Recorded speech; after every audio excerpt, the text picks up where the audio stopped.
Hello friend, मेरे YouTube channel में आप सभी लोगों का स्वागत है। दोस्तों, कहानी का नाम है घूंघट। एक औरत की अनसुनी दास्तां। अरे रानी, ओ रानी, सो रही हो क्या अभी तक? रानी की जेठानी जोर जोर से चिल्ला रही थी घर के आंगन में खड़े होकर। रानी यानी मैं। तभी मैं भागती हुई अपने कमरे से निकली और बोली, दीदी आ गई मैं। जेठानी बोली, रानी तुम्हारा नाम रानी है, तुम रानी नहीं हो। मैंने तुम्हें रात में ही समझाया था कि सुबह को जल्दी उठ जाना, तुम्हारी मुंह दिखाई की रस्म है। मैंने बोला कि दीदी रात को नींद ही नहीं आई, जगह नहीं है और मन में थोड़ा सा डर था कि सुबह आँख नहीं खुली तो। रागिनी दीदी हंसती हुई बोली, रानी मेरी प्यारी देवरानी, जल्दी से घूंघट कर लो, अगर माजी आ गई तो हंगामा हो जाएगा। मैंने घूंघट किया था तभी माजी वहाँ आ गई और कड़कड़ाती आवाज में बोली, चलो आप क्या यही गपशप मारती रहोगी तुम दोनों? हमने चलना शुरू किया था। तभी माजी ने रागिनी दीदी के कंधे पर हाथ रखा और बोला, पता है ना कहाँ से जाना है और कैसे जाना है?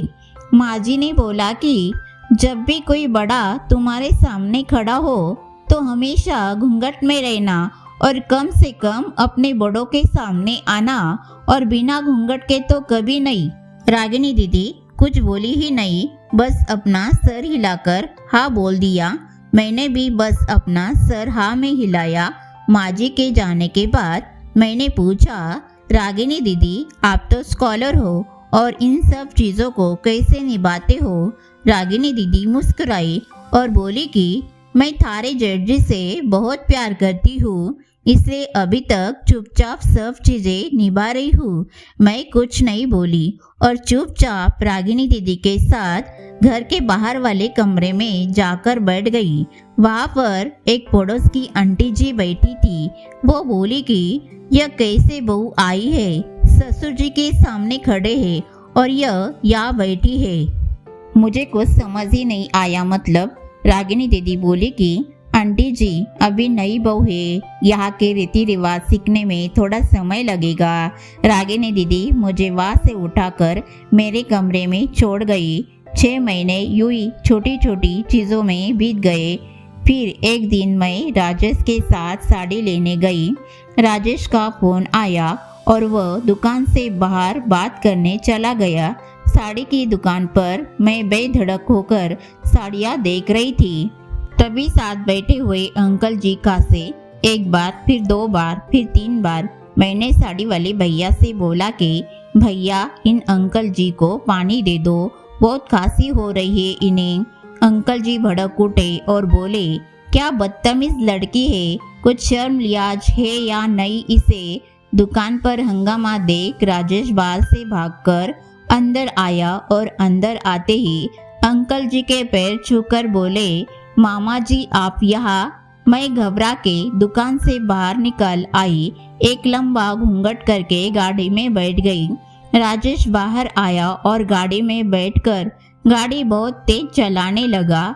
मैंने धीमी आवाज में बोला, गाड़ी बहुत तेज चला रहे हो, कहीं एक्सीडेंट ना हो जाए। हम घर पहुंचे ही थे तभी माजी जोर जोर से चिल्लाते हुए बाहर आई, देखो आ गई है रानी साहिबा, खानदान की इज्जत मिट्टी में मिलाकर।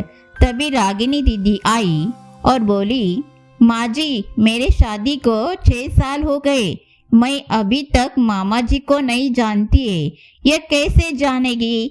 माजी जोर से चिल्लाई, देखो कैसे चपट चपट जबान चला रही है इस रागिनी की कभी।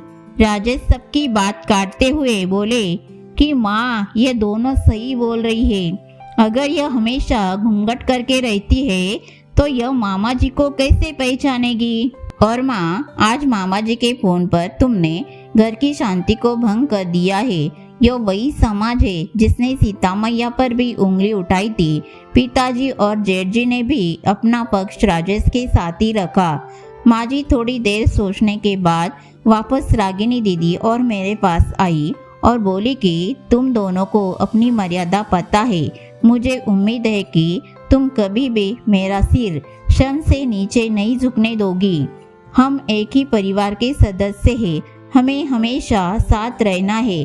अच्छा वक्त हो या बुरा वक्त, हर सदस्य को अपनी मर्यादा पता है।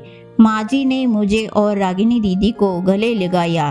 दोस्तों, यह कहानी आपको कैसे लगी कमेंट में ज़रूर कमेंट कीजिए। दोस्तों, चैनल पर पहली बार आए तो चैनल को सब्सक्राइब करें, वीडियो को लाइक करें